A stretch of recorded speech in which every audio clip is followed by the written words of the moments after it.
Xiaomi dropped another budget series, and yes, you heard it right, it's the Redmi 10. This all-new budget king definitely did took my notice since it has that price point with that 50 MP rear shooting camera. Well, I'm excited. Are you? Let's open.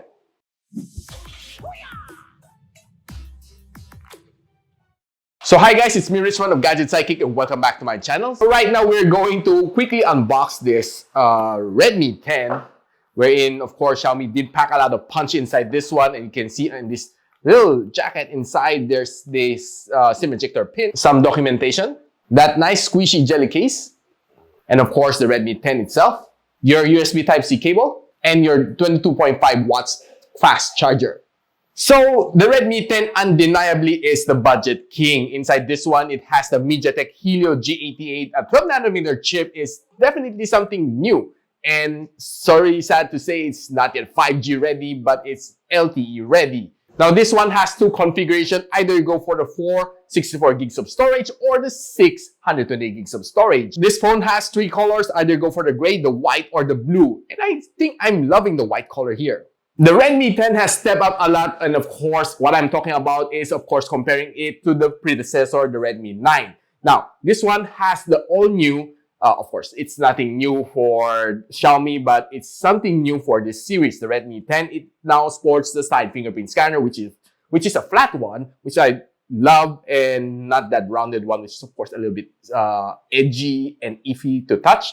This one, I can see that it's fast and quite reliable, if you ask me. No, I think it's not bad. It's pretty fast. So other than that, of course, you have that 50 MP rear camera, which is, of course, the highlight of this phone. Now, Redmi has never stepped up their game for that Redmi series. Of course, the Redmi Note series is another category, but the Redmi series is definitely a very budget-friendly for those people who are very conscious about their budget. To be able to pack a 50 MP camera on this price point, I can say I throw my hats to you, Xiaomi, for doing a great job. But later we'll be able to check if it's really that good or it's just hype. Now, checking the benchmark, we have a 233,000 points on Antutu, which is, of course, well, not bad for a mid-ranger of this point. 60,000 points on iTutu benchmark. Well, Wildlife just gave you the 717 points for gaming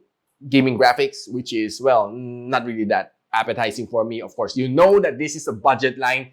Definitely gaming won't be that good as compared to the Note series. But on the good news side, we have a level 1 security for Widevine.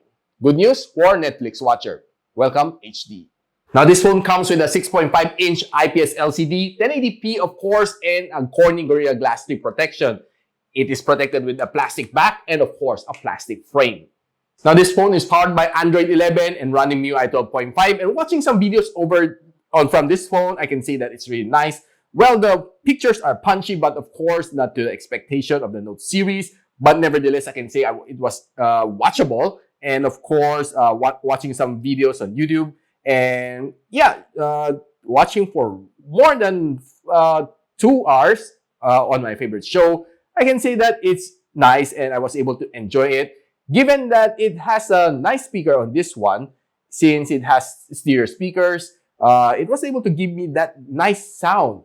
But of course, given that this one has that audio jack, I was able to plug in my favorite headphones to enjoy it more. Lately, Xiaomi has gone back to triple camera setup. But this one, they got back with a quad camera setup. Starting, of course, with the 50 MP front shooter, which is a aperture 1.8, together with an 8 MP ultra-wide lens, 2 MP macro lens, 2 MP depth sensor. Then, of course, up front, we have a 8 MP selfie shooter with an aperture of 2.2. Now, let's quickly run through with some features that I've gotten from this phone.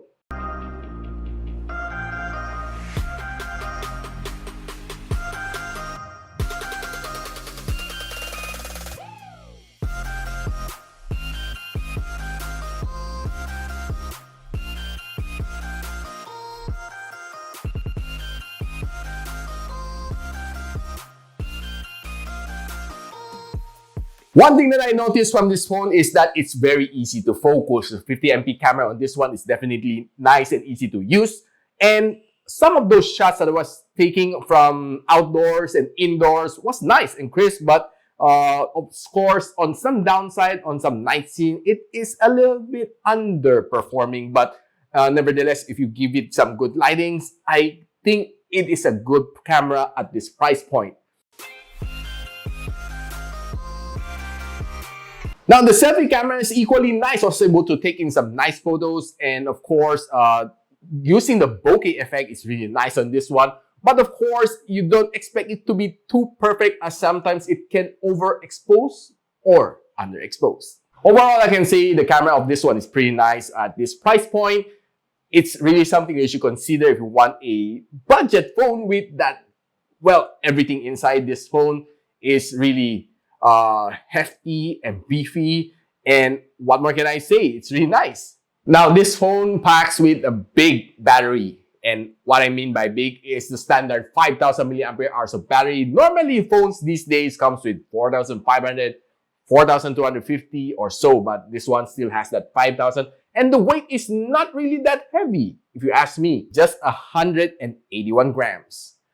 Now, I drain the battery down to 8% and charge it back up to 100 using the default cable and the default charger. The default charger is at 22.5 watts of fast charging, but this phone can only support up to 18 watts of fast charging. Now, taking time to charge, it just finished in 2 hours and 6 minutes from 8 to 100. Of course, my favorite part is to check the battery endurance of this phone. It was able to squeak out an 11 hours and 11 minutes on this one, the battery stress test here from PC Mark battery stress test. And based on daily usage, it was able to last me for a day and a little bit more than a day. But of course, the battery here is not bad. Of course, considering that it's a Helio G88, it's not really that very battery conserving chipset, but nevertheless, it was able to last me through the day. And well, how can I complain more? Of course, that is depending on your usage. If you're a heavy user, might not last you more than a day. But if you are a normal user, like a little bit of social media, a little bit of using the phone, a little bit of watching video, and a little bit of mild game might really last you for a day. I guess you're excited. And this phone right now is selling at 7,590 for the 4 gigs of RAM and the 64 gigs of storage. And on the other side, you have that 6 gig of RAM and 120 gigs of storage for 1,000 peso more at 8,590. Guys, if you ask me if this phone is worth it, I can say that I really highly recommend this phone to you if you have that budget, a little bit below 10,000 pesos. But if you want a beefy specs, a nice camera, and a, well, pretty decent battery, but of course, gaming is not included on this one. But of course, you can use this for online schooling and of course, online conferencing. So guys, if you like this video, don't forget to like, subscribe, and of course, click that bell icon so you don't miss any future videos here from my channel. So I hope to see you soon. Goodbye.